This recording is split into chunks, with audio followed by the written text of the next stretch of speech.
Good afternoon, and thank you to all for joining us today for this webinar in our assessments series on assessment strategies for course-based undergraduate research experiences.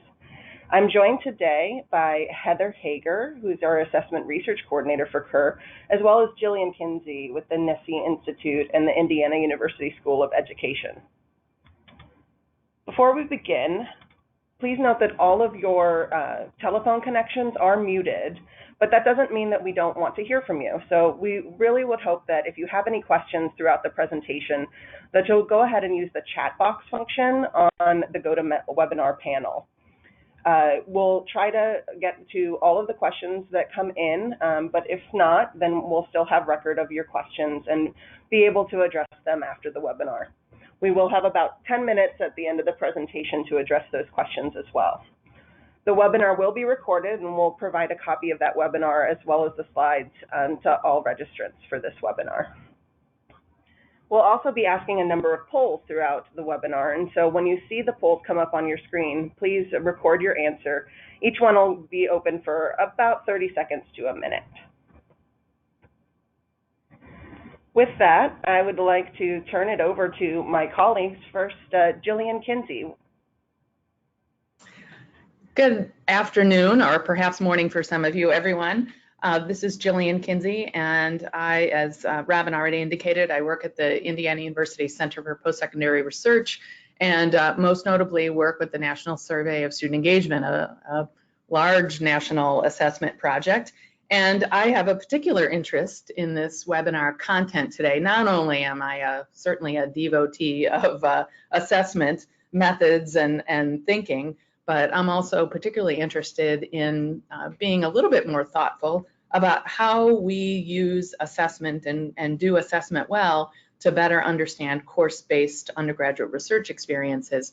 Namely, my interest in that is related to the work that I'm doing with the Council for Undergraduate Research Transformations Project. And I'm going to spend just my 10 minutes or less of this webinar really talking about that work. So I'm not the main stage performer here for this webinar, and that will be Heather's role. But I am really interested to see kind of where things are headed with KER assessment strategies and to tell you a little bit about some of the work that we've got underway through the KER Transformations Project. So thanks everybody for being here today. I'm grateful for your participation. Thanks, Jillian and Robin. This is Heather Hager, and I'm serving as the Assessment and Research Coordinator with KER this year. And this is a fellowship position really designed to think about assessment. And part of that is conducting my own research, and part of that is supporting KER members in conducting research and assessment. And so that's what this webinar relates to, and is part of a series of webinars. So we'll go into some topics here that we won't spend a lot of time on, but if you want more detail, there are 2 previous webinars we've done, and then we'll be doing another webinar in the fall following up. My home institution is California State University, Monterey Bay, where I work for the Undergraduate Research Opportunities Office doing educational research and assessment also. So today, we'd like to start with a poll question about your interest and relationship to CURES. And I'll be using the CURE acronym for course-based undergraduate research experiences. Are you someone who is teaching a CURE or multiple CURES? Or are you thinking about developing a new CURE? Or maybe you're assessing the impact of multiple CURES in the same discipline or across the whole campus. And if there's a different relationship or interest to CURES that you have, please enter that in the chat box so we know what your interest is.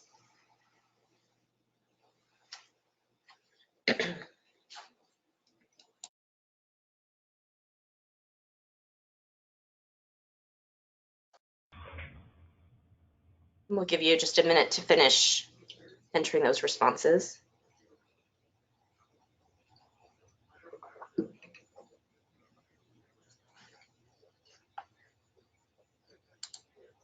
All right, looks like we have most of the attendees that have logged in, so we'll go ahead and close the poll at this time.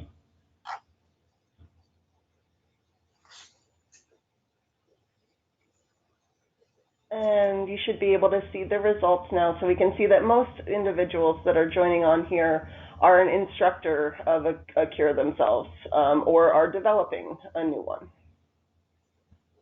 Great, thank you.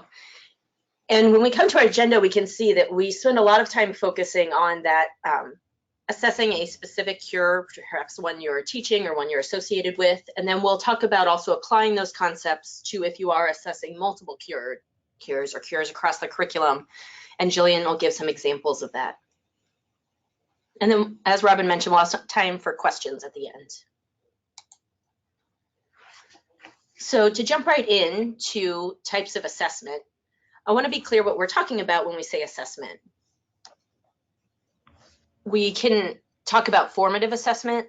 So do you need to know what your students are learning right now to guide that learning process? So getting real-time feedback so that you can address students' learning needs. This might be checking in each class or multiple times during the semester, but is in the moment. Or summative assessment, where you're looking at what students have already learned and comparing that to a benchmark or some sort of standard. We could also be talking about interim assessment, where we're looking at students over time or tracking their performance on future outcomes after the course, perhaps. Or authentic assessment. I think this is particularly interesting for undergraduate research because we can look at students' ability to perform real-world tasks or solve real problems. Even the real presentation and dissemination of research could be really powerful tools in assessment or things to assess. So our next poll question is about what are your primary goals in assessment of cures? Are you looking for that real-time formative feedback or summative assessment where you might be wanting to test students' learning in cures compared to other students or compared to other standards, or tracking of student progress over time, or that authentic assessment with their ability to solve problems or perform real tasks?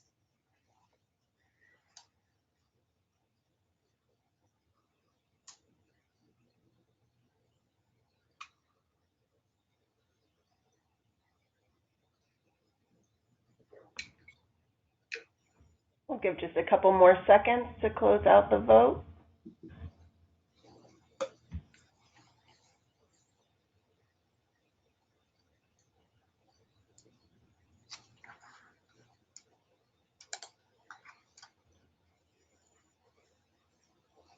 Great, and so there was a pretty overwhelming majority for both summative and authentic.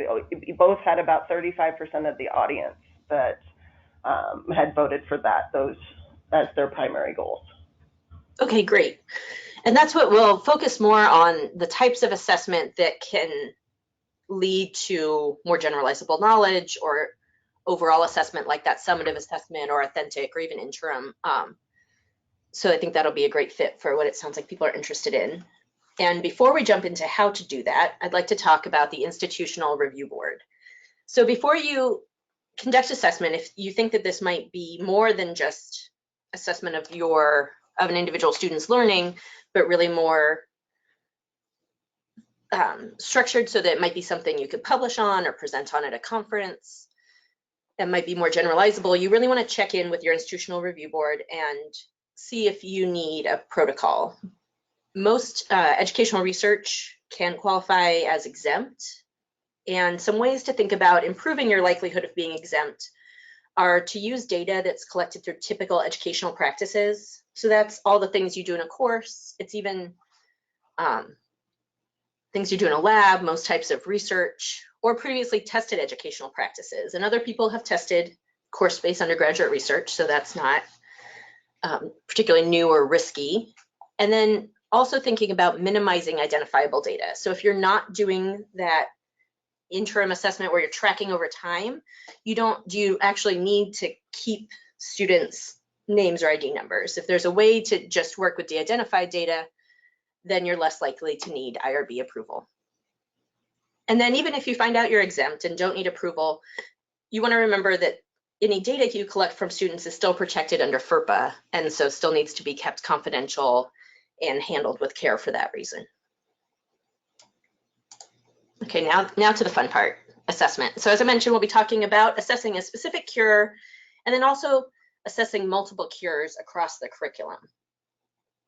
And we have another poll question for you about the most interesting questions to you about cures. So are you interested in knowing what knowledge or skills students are developing in course-based undergraduate research? Or maybe how well they're developing abilities that carry forward to their careers, to graduate school, to some other general quality of life? Maybe what differences do cures make to participation in undergraduate research? So do people who take course-based undergraduate research then go on to participate in mentored undergraduate research? Or maybe how cures compare to traditional classes or labs in terms of student learning? Or maybe you have other ideas you can enter in the chat box to share.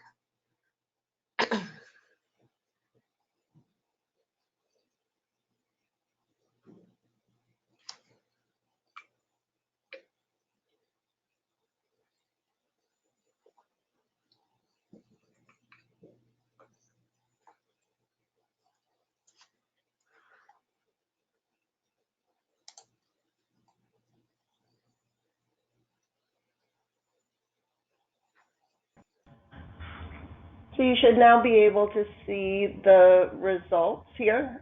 We came in at 38% that we're looking at how well they're developing their abilities that really carry forward, and 31% how the cures compare to traditional classes. Great, so kind of how they affect student learning and how they affect these skills that carry forward into their future. Thank you.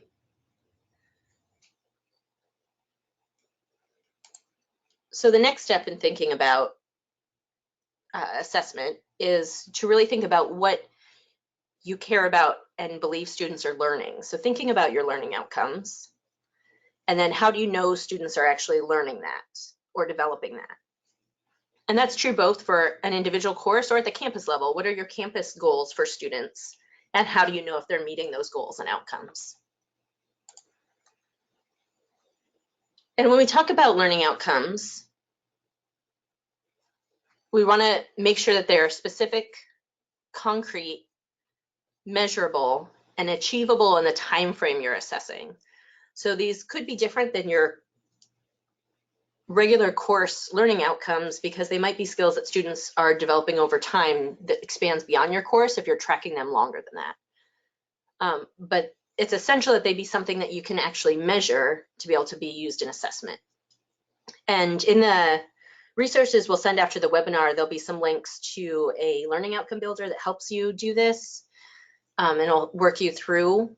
But you want to think about identifying the noun, the thing that you can actually measure, the thing that you want students to learn, whether that's a concept, fact, skill, the level of learning that you think that will be happening at, and then a verb that's observable, and then maybe some context or time frame. So now we have a pop quiz. You didn't know you were going to be taking a pop quiz today, but you are. Which of these learning outcomes is the most measurable?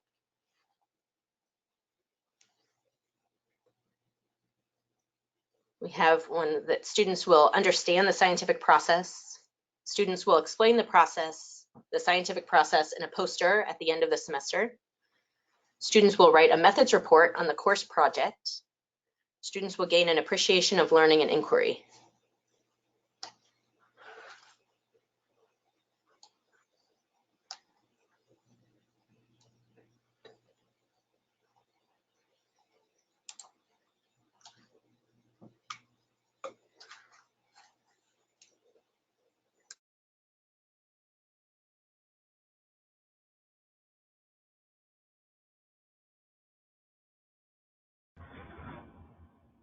All right, we'll go ahead and close out this poll. And we've pretty much got a tie for both that students will explain their process through a methods section at their poster at the end of the semester, or that they'd write a methods report on the course project. Okay, great. You all get an A+. So I'm glad to see that you're thinking about those more concrete, measurable learning outcomes. I'll also provide some resources to help think about that in your courses. On the next slide, we have Bloom's taxonomy verb wheel, so you can look at the level of learning that you're interested in.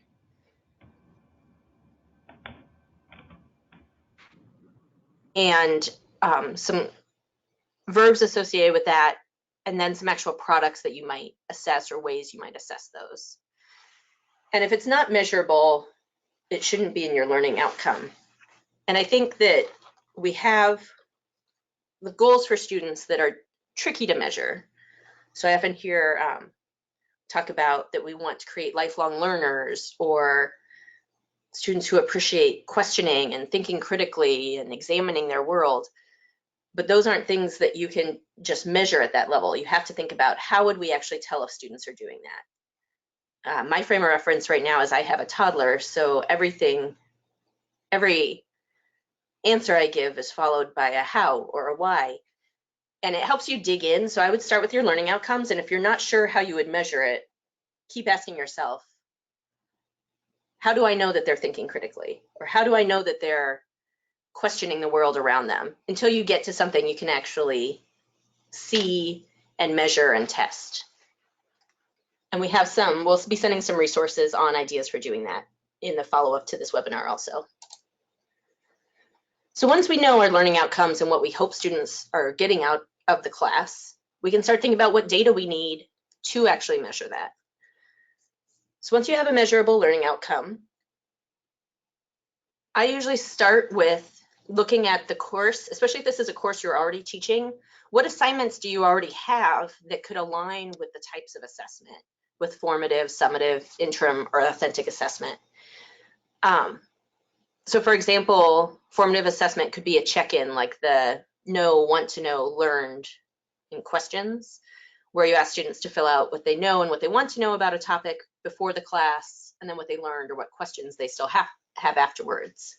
And you could use these later to look at, do students learn or come up with different questions in the course when it's course-based, or when it's undergraduate research-based versus lecture-based, or are there different patterns over time that you see with different ways you're teaching this class? So that could still be data that you use for assessment later.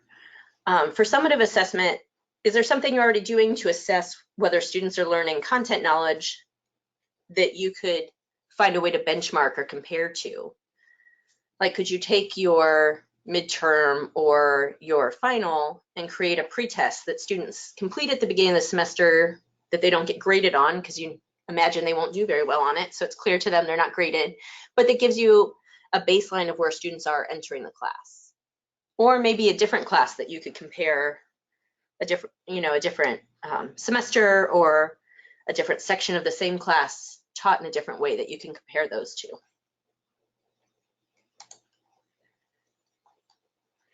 For interim assessment, is there already student information that's tracked through your university that you could use to look at something like retention in their major or progression to graduation after taking a course-based undergraduate research experience? Or work with if there's an undergraduate research office or a way of tracking who participates in undergraduate research, could you see how many of your students go on to participate in mentored research after your course? For authentic assessment, what do students already do in your course as products of their research? Are there ways you can standardize the review of those products so that they could be used in assessment of your course? Or ways to compare their products to students who have a different type of course or different type of research experience? So we'll talk a little bit more about that. And so we're talking about what data you need to collect in addition. So if you think about what you're already doing in your course, and if any of that can be used as data, but also what else might you need to collect, and then who can you compare to? And that's really essential, but we'll come back to that in a little bit. So we'll put that on hold. So everything is data. Like I mentioned, student products, papers, posters, abstracts, reflections, essays can all be coded. And maybe you think of using a rubric like the AAC and U value rubrics have a number of topics that align well with common goals in undergraduate research. You could also think about using surveys, whether they're surveys specific to cures or to disciplinary knowledge, maybe something like a concept inventory where you can test students against a specific standard, or student engagement surveys to see how course-based undergraduate research affects their learning and their experience on campus, or their changes in their behavior and what students are actually doing.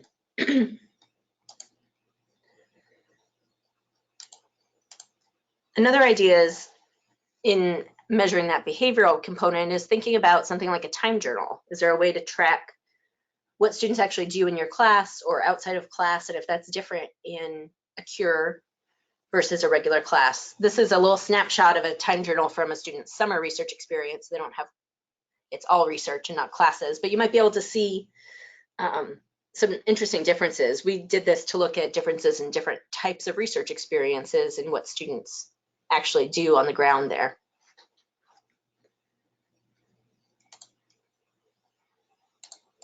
You also want to think about institutional data. What does your institution already have that you could use to look at your class or classes? So certainly your institution is going to track grades and pass-fail rates. I know at my institution we targeted trying to develop cures for courses that are particularly difficult for students, gateway courses that had high fail rates, and so we could see if there are changes over time once we institute these as more interactive cures versus traditional lecture and lab. You could also look at retention in your college overall. Do students, are they more likely to stay at your institution if they participate in a cure, or are they more likely to stay in their major? Also graduation rates or time to graduation. And then many institutions collect post-graduation outcome. Well, probably they all collect some post-graduation outcome, but seeing if what they collect aligns with the goals of your course, like preparation for graduate school or types of employment, or even engagement as alumni. So look at that and see what you can use, and then what surveys your institution participates in. Do they participate in any of the national surveys, like Jillian was mentioning, NESE, or other student learning or engagement surveys that perhaps you could use that data to look at the courses you teach or the courses in your department. So our next poll question is about what have you used to assess cures? Have you coded students' products, used a concept inventory, a campus-wide survey, or a survey you created for your class, or a survey designed for cures that you administer to students in your class?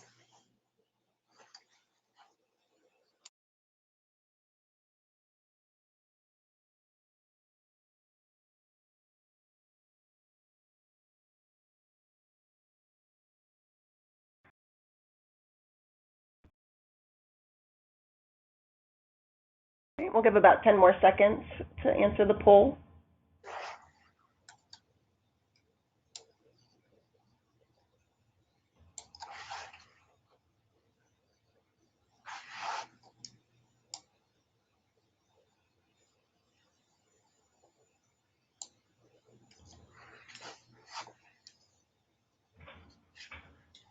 So the largest numbers here are people are using the coding of student products or surveys that they have created themselves.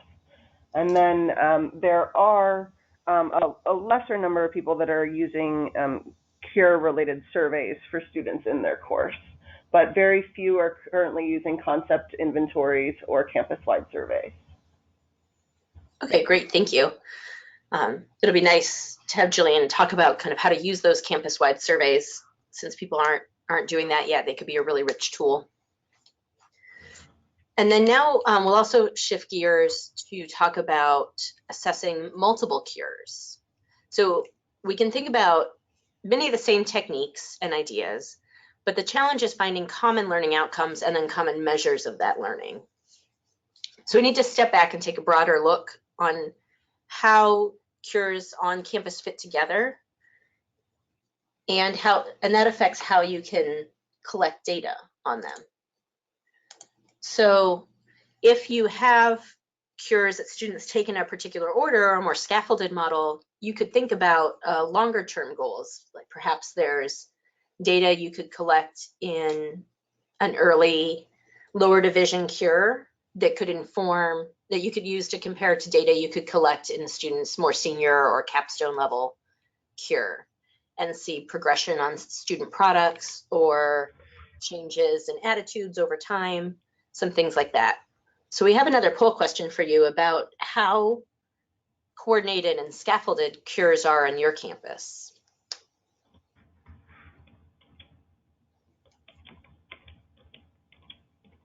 So ranging from not at all, that cures happen independently and are not particularly coordinated, which is where fortunately my campus is right now, and we're working to coordinate more and create more scaffolded system. And then all the way to strongly coordinated, where students take cures in a specific order and they build on each other.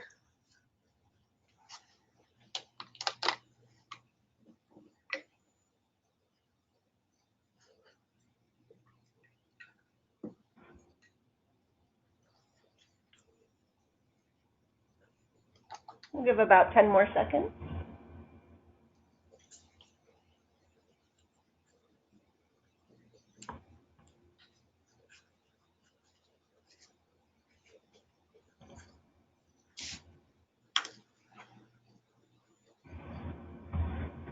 We'll share these results up on the screen. See that most people are in the same boat as you, Heather, that they're not at all, but there's a few more that have somewhat, and then there's some really great campuses out there that have a great deal and have strongly coordinated. Great, thank you. Yeah, especially when we're looking at assessing multiple cures on our campus, particularly in STEM majors, but also in other majors, and thinking about how we find common learning outcomes and common ways to measure those can be really tricky. So finding some common ground, especially when you have to think about what does research look like in different disciplines, but what are those kind of core things that we want to see changes on or want to see students learning that we can measure. So some types of data you might think about are something that's like an interdisciplinary survey or concept inventory, maybe looking at changes in behavior in class or their relationship to projects in class, measuring student engagement or deep learning. And then not just looking at students, but could you look at, do faculty use more effective teaching practices in course-based undergraduate research? Or are they more engaged with students or spend more time interacting with students when they're teaching a cure versus a traditional class? There are also a couple other, the formative assessment of instruction or classroom observation tools to see how teaching a cure changes teaching practices, not just student outcomes. And then looking at post-cure outcomes, like we talked about in some of that tracking students over time, including, is there some sort of kind of culminating experience at your campus that you could look at? Do students who participate in cures have a different end result of their capstone project or final presentation in that culminating event? And then graduation rates or employment rates or things like that that you might be able to look at. So next we're going to really dig into kind of how Jillian is using NESI to look at these questions. So I'll pass it over to Jillian. Thanks, Heather. So we first are talking about NESI, and I probably should make sure that we have some common understanding of what NESI actually is. So let me at least start, if I can advance this. Oh, I don't know if it's gonna, okay. Jillian, if you would just, if it's possible for you to just go on. I'm having a little bit of a technical difficulty. I'll bring that slide up for you in just a moment. Okay. All right. Thank you, Robin. I'm glad it wasn't me. Although I'm sorry for our technical problem. I hope I'm not the cause of it. So a little bit about NESI. So we've been tossing around the acronym, and I suspect many of you are familiar with it as an acronym, perhaps. Perhaps some of you are aware that your campus has participated in the National Survey of Student Engagement. It is a project housed at Indiana University, and it's a nationwide initiative to assess quality in effective educational practices at the undergraduate level. It's a very broad survey designed to be administered to first-year students and seniors, 2 really good points to learn something about the quality of the undergraduate experience. And the idea is, if you ask students about the kinds of things they're doing and their perception of the campus experience and their experience overall, that you're going to get a pretty good sense of the quality and the extent to which students are engaged in practices that we know matter for learning development and student success. And as I said, about 1,600 campuses have NESI data on their campus. I will make a point of saying that for the purposes of this webinar today, what's really important for you to hear me say is that data are available at the student level. This is not an anonymous survey that's done with your students. This is actually a survey where every campus that participates gets data back that they can disaggregate, that they can add additional information to, or add it to a student information system that they're keeping, so they can do their own analyses with it beyond what we produce for everyone. So that's a very important aspect of the work that not everyone is aware of. So it is more available for your own assessment related initiatives than some people presume. You can swallow the reports we produce whole, or do your own analyses with them. So on the screen, what I've identified here on this slide are a couple questions that are part of NESI that might be of interest to you and your work trying to better understand undergraduate research experiences. The first thing you're going to notice is the very first question on here is a very general question about working with a faculty member on a research project. It doesn't specify cures, it doesn't specify if this is done in the summer or any kind of context. It's just that they've worked with a faculty member on some form of research project.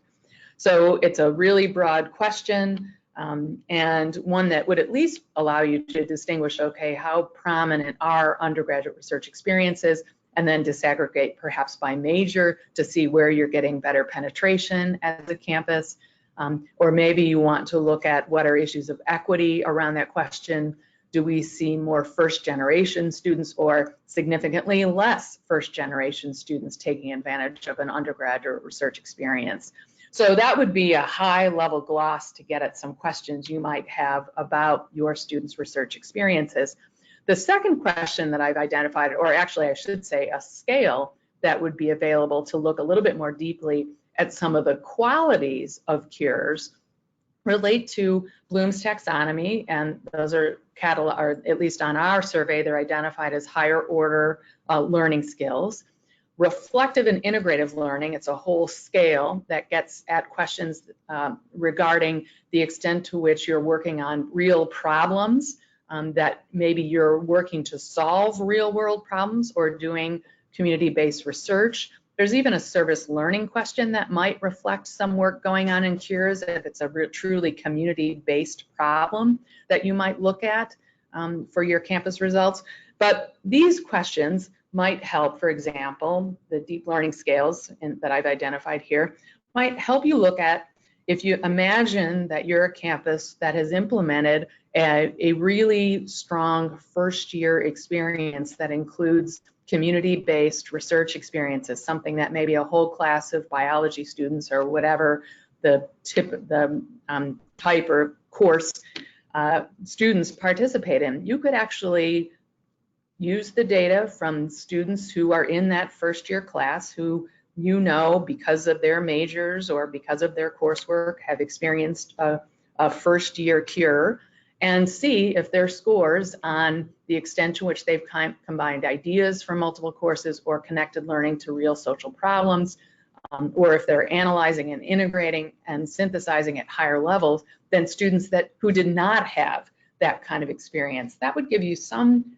gauge of whether the cures that you've developed are making a broad difference in the quality of students' learning. So that might be one tact if you've done this. Now I realize that you know, that experience of having a whole first year experience in an academic program might not be yet where we are. It would be an interesting way to think about how would you evaluate some of the effectiveness of some of those kinds of initiatives. You could also just, again, look at even within majors. If you know that your students in a particular major are more likely to experience cures, you could start to associate and see if you see a difference in their quality learning experiences based on the fact that you know they have experienced, or that most of them have experienced cures more likely than students in different fields. So that's one way to take advantage of some survey data that you may have sitting around on your campus that's that can be used for good in the assessment of cures. So that would be one encouragement. So if you have NESI data, if you're not sure, check our website to see if you are one of the campuses that have it. However, the challenge that I want to reflect is that NESI results are at a broad student level. Students are reporting about their entire experience that year or that term. You know, effectively for first year students, it's their semester and a half that they have spent on the campus. It doesn't get at course level kinds of answers. So you would have to figure out how to make sense of students' responses to get at program or relevant course experiences, depending on how specific they are to first years, or that you know every student has this in their junior year. You might be able to pick up on that for upper division. So that's the downside, is that it's not at course level experience. So this is where we do need more in-depth exploration into engaging practices in undergraduate research. So let me go on to the next slide then to get at what we've been developing and what we've been working on. And I know there are some Cure Transformation Project, at least I hope there are some Cure Transformation Project institutional representatives on this webinar today. And they certainly know a little bit, or might know a little bit, about what we've been up to. But we have, we're in actually now, this is our, we'll be starting our second year with the institutions that are part of this project. And it's the Cure Transformation Project was an invited grant project, and we've made awards to 12 institutions, and there are 4 departments that we're undertaking. So really there are 2 departments at the 12 institutions that are undertaking the goal of creating research-rich, backward design, integrated scaffolded curriculum. And the idea is that every department is identifying learning outcomes and then determining where undergraduate research experiences can be integrated into the curriculum. And the idea is to make it scaffolded. So I know in the survey that we just did here in the poll that we only had about 34% with some coordination. I hope those are some of our Cure Transformation project institutions, or at least starting to work on this. But the idea is that we're not only implementing that kind of work, but we want to then study its how it gets implemented, what works, and at some point we want to get to some outcomes. So this gets us back to the assessment questions that were raised earlier, is what can we learn from a scaffolded curriculum that would help us understand even some of the questions that you might be asking, or that you indicated some interest in earlier. How do the skills carry forward in future undergraduate research if we have a scaffolded curriculum? Or the other question that someone had is just learning about whether course embedded research experiences were more effective than the traditional summer independent project for undergraduate research. So this allows us in this project, depending on what campuses develop, to really start to get at some of those broader assessment questions that even members of this audience indicated they were interested in. So that's what we're up to in this project, and we hope to be delivering some findings about what we're learning. But we also have a responsibility to actually produce a deliverable that gets to get at these questions. We're producing a survey. So my next slide describes the deliverable that we hope to create from this, which is one of the deliverables is a survey that actually is appended to NESI. That's one way to make it available, that it will be an option to append to a NESI administration as a module, and it will get at students' experiences in research-based learning. And this, right now, the survey is really trying to capture broadly what we know about students' prior research habits, their interest in doing research, and more specifically, what they experienced before, their involvement in the specific research experience, how much they're doing, how often, the type, from what kind of classifying the kind of experience and role that they have in that research, their interactions among other students, or if it's in a course, or the quality of that interaction with faculty. We're also inviting them to describe a little bit about the research experience in detail and the level of challenge in that, the gains that they perceive themselves to be making as a result of this, and abilities, and their abilities, and the extent to which the course contributed to their knowledge, or the research experience contributed to their knowledge and skills, and then an overall evaluation of the experience. And the idea is that in addition to having this as part of the Cured Transformation Project institutions to help us understand what's going on there, and for the institutions then and departments to understand the effectiveness of their work, we're trying to figure out if we can develop a tool that will be made available to other places that are trying to do this kind of scaffolding, so they can assess and use it to better understand their work, and then that we can do some research to better understand overall the impact of a more scaffolded design for undergraduate research experience. So this is the tool that we will be piloting this fall, and the idea is that following some survey testing, we will actually have this tool available for others to be able to access and use.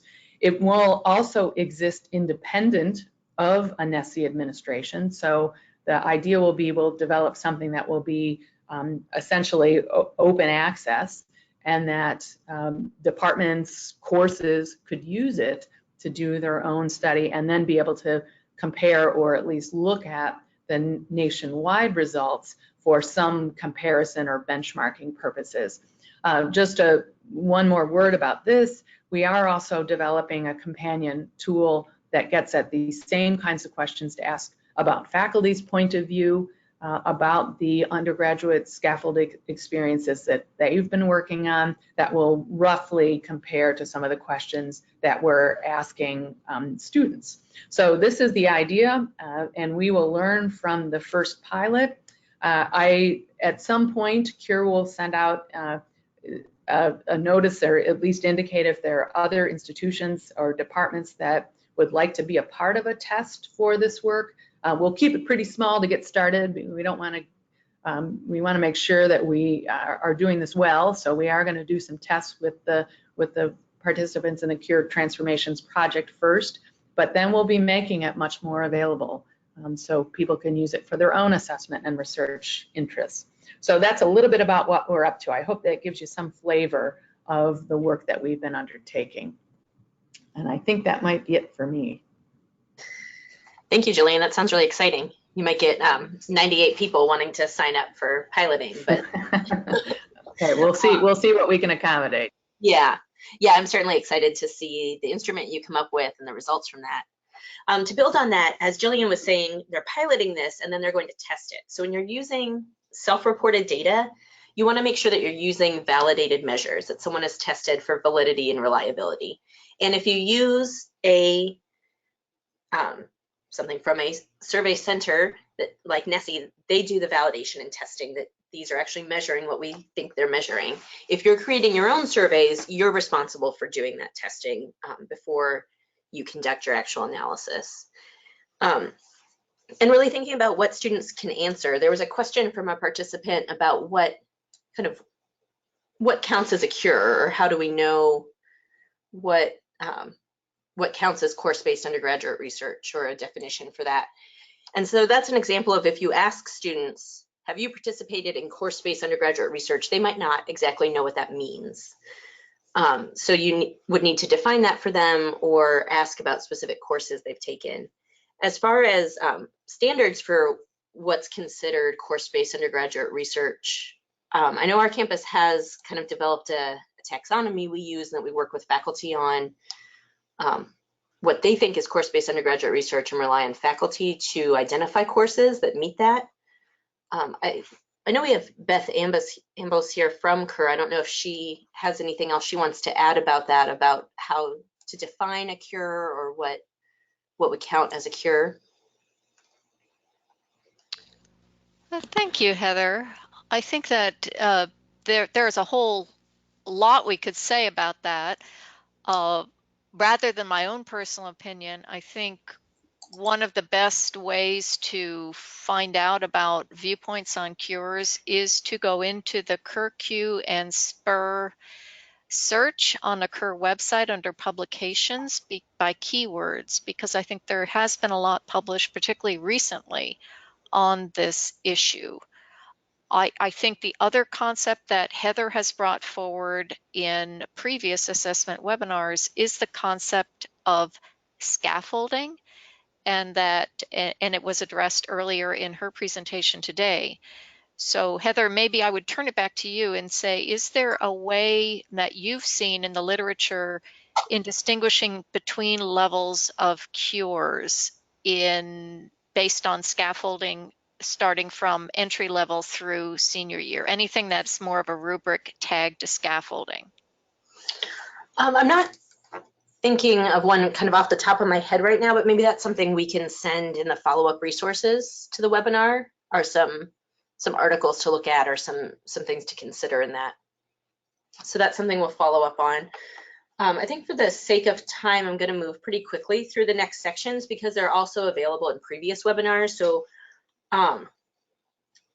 when you're using self-reported data or other data you collect, you also want to think about what do your results mean, and that really depends. Like, for example, if 78% of students in your cure improve their ability to communicate ideas professionally, is that good? Is that not good? It depends on who you compare it to. So you have to think about what are your other options. So Robin, if we could pull up the graph. Like, for example, if you find that 78% of students in cures compared to 62% of students in other courses, then yes, that looks great. Or you could break it down and look within, like, do students break down that 78%, like the bottom part of this graph? So maybe 82% of students who present their research at the end of the course feel that they've improved their ideas to communicate professionally, compared to 74% who didn't present their research. So kind of understanding that is really reliant on who and what you're benchmarking against. So I'd like to take a minute and talk about benchmarking specifically. And the ideal would be to randomly assign students to be in a cure or whatever your intervention is you're testing, and to not. But the reality of working with people is that we can't randomly assign them to educational interventions very often. And you might be able to do this if you have multiple sections of the same course and could teach only one of them as a cure.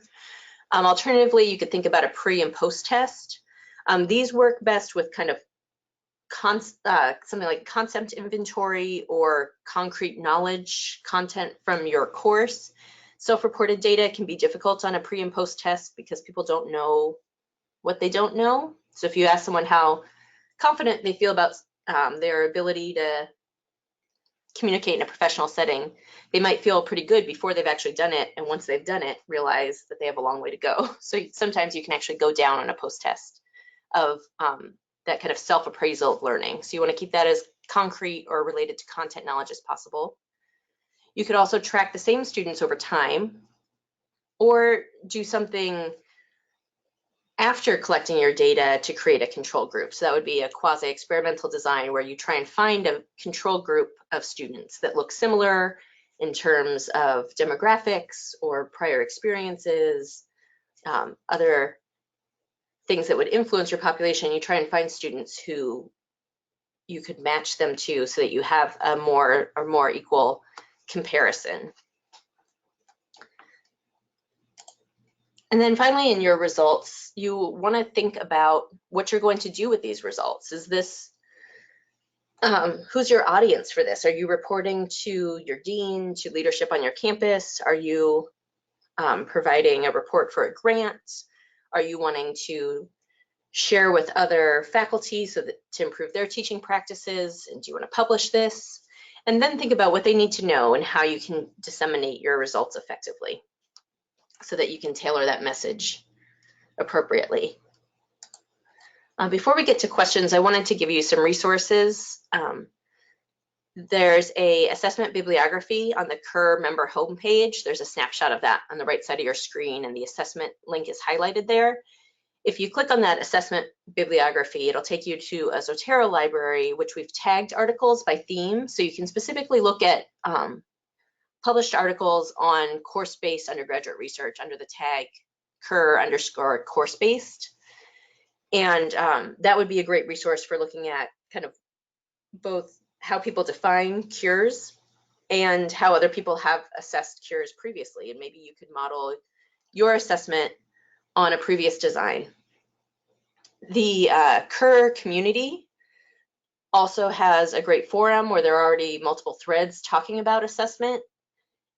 And you can also post questions about assessing your cure, about what you're doing, and wanting to hear from others' experiences. It's a great place to get that communal knowledge.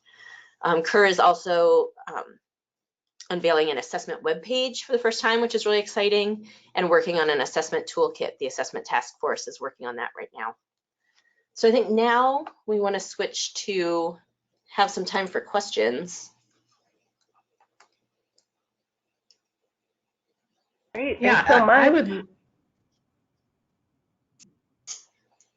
Go ahead. Yeah, I was just Jillian, going to jump right in since there was. Great, awesome. Exactly. I was going to jump right in. There was one question that came in that's a great one from someone who asked if NESI questions could be used to do assessment on with individual or institutional campus-based assessment projects. And we regularly give people formal permission to borrow questions so that the question is maybe slightly changed to accommodate a course-based experience. That kind of adaptation is perfectly acceptable. Or if you just want to use the question exactly as it is and give it to a different group of students or a comparison group of students. And if you are, our standard answer is if you are a NESI participating institution and are a regular cyclical participant in the project, that we grant those kind of permissions all the time, and that allows you to follow up. And sometimes we just ask you, we like to know about it because we like to ask you what you learned from that work. So we do ask you to tell us that you would like to do that, and those kind of requests can come direct to me or to, if those of you are familiar with our setup, the NESI campus project managers can convey it to our team, and that's great. And that is a really nice way to do some comparative work or to do some deeper dive work with the same kinds of questions within individual assessment projects. If you are not a regular NESI participant school, then it gets a little dicier. So then we might need to know a little bit more from you, and we would have you complete some more formal licensing agreements to make sure that you were what you were doing and how you were doing it. So please ask us. We'd be happy to accommodate those kinds of requests.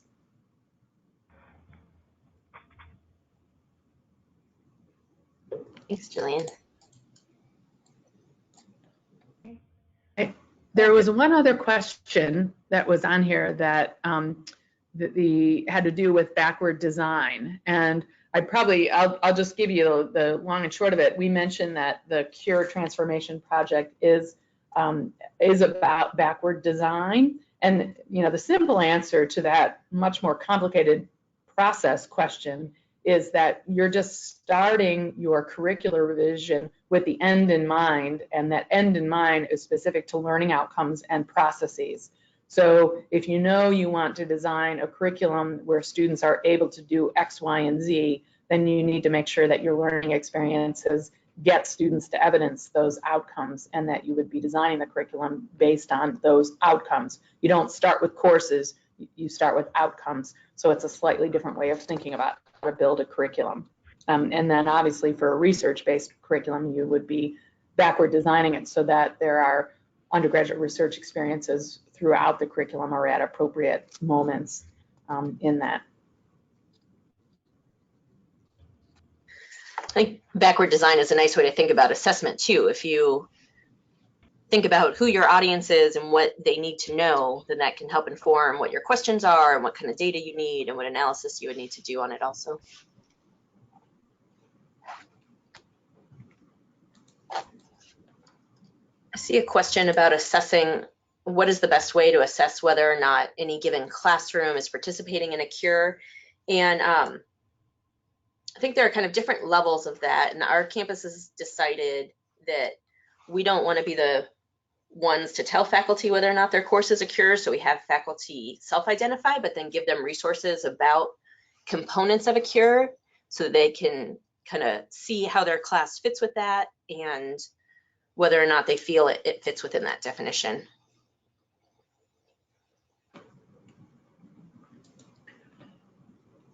And I see one more question specific to the Cure Transformation Project.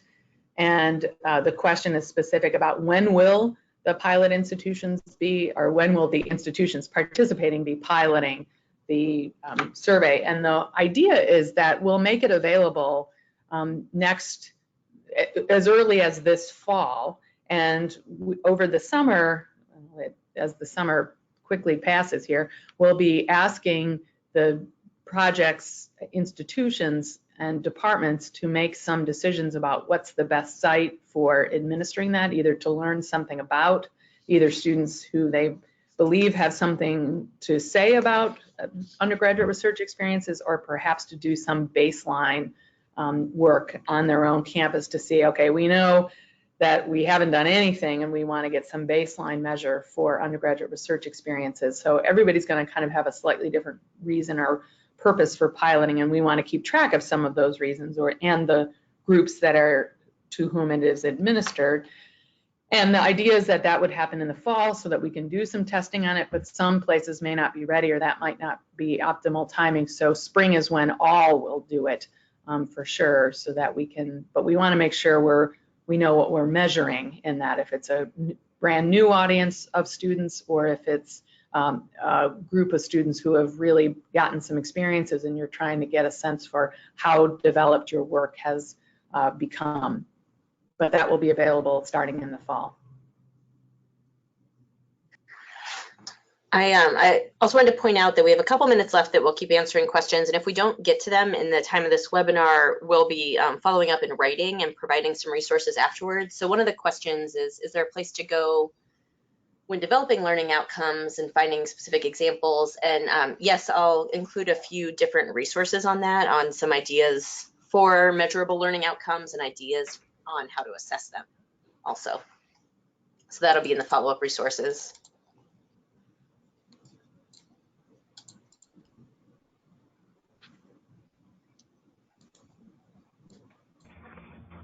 Great. Well, I think that is all of the questions that have come through so far. We'll have lots of great information coming out in the form of resources and places that you can turn to for more information and specific examples. And really want to thank both Heather and Jillian for speaking with us today, and for all of this great content. And please do remember to keep the discussion going. Go into that CUR community if you have any other questions that you want to follow up with, and use these resources when they come your way to get into assessing your cures. Thank you. Thanks, everybody. Thanks, Heather, Robin. Thank you. Thanks.